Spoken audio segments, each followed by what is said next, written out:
Good evening, শুভ সন্ধ্যা সবাইকে। যারা SIR নিয়ে কথা বলছো তাদের জন্য আজকে কিছু কথা বলতে এলাম। আমার কাছে একটি ডকুমেন্টস এসছে। ডকুমেন্টসটা হচ্ছে দেখে নাও কীভাবে ফিল আপ করতে হবে। ইমিউনাইজেশন ফর্ম অ্যানেক্সার 3 কী করে ফিল আপ করতে হবে। প্রথমে দেখে নাও এই যে ফর্মটা দেখতেই পাচ্ছ। এটা পুরোভাবে কীভাবে কী করতে হবে তার ফর্ম। আর এটা হচ্ছে ব্ল্যাঙ্ক ফর্ম। এরকম তোমাকে ফর্ম দেবে। এখানে হচ্ছে পার্ট নাম্বার, রিসেন্ট লেখা থাকবে, সিরিয়াল নাম্বার লেখা থাকবে, এখানে বারকোড লেখা থাকবে, ঠিক আছে। এখানে সিরিয়াল নাম্বার লেখা থাকবে, পার্ট নাম্বার লেখা থাকবে, এখানে বারকোড লাগানো থাকবে, এখানে ফটো লাগানো থাকবে, আগের ভোটার কার্ডের যেটা থাকবে। আর রিসেন্ট কারেন্ট ফটো একটা তোমাকে লাগাতে হবে বা বসাতে হবে, ঠিক আছে। তারপরে এটা তারপরে কী আছে, তারপরে হচ্ছে date of birth. Date of বার্থটা মনে করো তুমি ক্যান্ডিডেট, ডেট অফ বার্থটা হবে তোমার ডেট অফ বার্থ, ঠিক আছে। ফটো বসালে তারপরে হচ্ছে ডেট অফ বার্থ। তারপরে Aadhaar card optional, Aadhaar number optional. তুমি বসালেও বসাতে পারো, না বসালে তোমার ব্যাপার। কিন্তু আমার মতে যখন ফর্মটা ফিল আপ করবে বসানো উচিত। আর তারপরে আছে মোবাইল নম্বর। মোবাইল নম্বর অবশ্যই নিজের নম্বর দেবে, কারণ এটা পরবর্তীকালে কাজে লাগবে। অনেকের হয় না যে ভোটার কার্ড করেছে নম্বর রেজিস্টার নেই, তার জন্য নম্বর লিস্ট মাস। যদি নিজস্ব নম্বর থাকে অবশ্যই বেটার। তারপরে হচ্ছে ফাদার্স নেম আর গার্জিয়ান। ফাদার্স মানে তুমি যদি ফর্ম ফিল আপ করো তোমার বাবার নাম, তারপরে হচ্ছে বাবার voter card number, EPIC number. তারপরে মাদার্স নেম, মায়ের নাম লিখলে। তারপর হচ্ছে মাদার্স এপিক কার্ড, মাদারের এপিক কার্ড।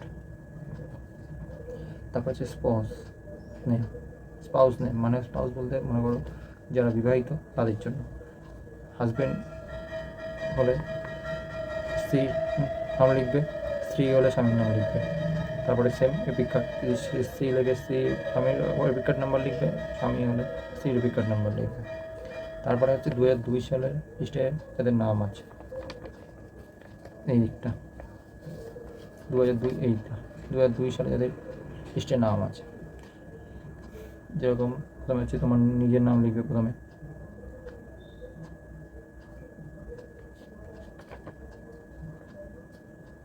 2002 সালের লিস্টে নাম আছে, ঠিক আছে। নামের জায়গায় নাম, যাদের 2002 সালে নাম আছে তার ভোটার কার্ড নাম্বার, যে ফিল আপ করবে তার voter card number. Relative name, বাবা মা মায়ের নাম্বার, নাম, সম্পর্ক, তোমার সম্পর্ক কী সেটা লিখবে। ডিস্ট্রিক্ট, জেলার নাম লিখবে, স্টেট লিখবে, রাজ্যের নাম লিখবে, এসি নেম লিখবে, বিধানসভার নাম লিখবে। আর তারপরে আছে দেখো এসি নম্বর লিখবে, বিধানসভার নম্বরটা লিখবে। পার্ট নম্বর 2002-এর, পার্ট নম্বর, বুথ নম্বর লিখবে। সিরিয়াল নম্বরটা লিখবে 2 সালে। তারপরে ডান সাইডে দেখো এদিকটায় কী করবে, এদিকটা করবে হচ্ছে প্রথমে এখানে লেখা আছে 2002 সালের লিস্টে যাদের নাম নেই কিন্তু তার পরিবারের কারোর নাম থাকলে তিনি ফিল আপ করবে। যদি যে বাদিকে যে লিখেছে তার রিলেটিভ নেম কী আছে, তার বাবার নামটা লিখলে। তারপরে এপিক নাম্বার, বাবার ভোটার কার্ড নাম্বারটা লিখলে। তারপরে রিলেটিভ নেম, বাবার নাম, মায়ের নাম, যে কোনো একটা এইখানে। তারপরে রিলেশনশিপ, তার সম্পর্কটা কী তার সাথে। ডিস্ট্রিক্ট নেম, জেলার নাম, স্টেট, রাজ্যের নাম, এসি নেম, বিধানসভার নাম, এসি নাম্বার, বিধানসভার number, part number, booth number, serial number. তারপরে আছে নিজে সই করতে হবে, যেখানে যারা সই করতে পারো সেখানে সই করবে, নাহলে থাম দিয়ে দেবে। তারপরে নিচে বিএলএ সই করবে। এইভাবে ঠিক ফর্মটা ফিল আপ করতে হবে, কোনো ভয় নেই। যারা ভয় পাচ্ছ ফর্মটা দেখে নাও, এরকম ফর্ম পাওয়া দিয়েছে নর্মালি। এইভাবে ফর্মটা দেবে বিএলও দেওয়ার পর তারা ফর্ম ফিল আপ করবে, ফর্ম ফিল আপ করে তাদেরকে জমা দিয়ে দেবে।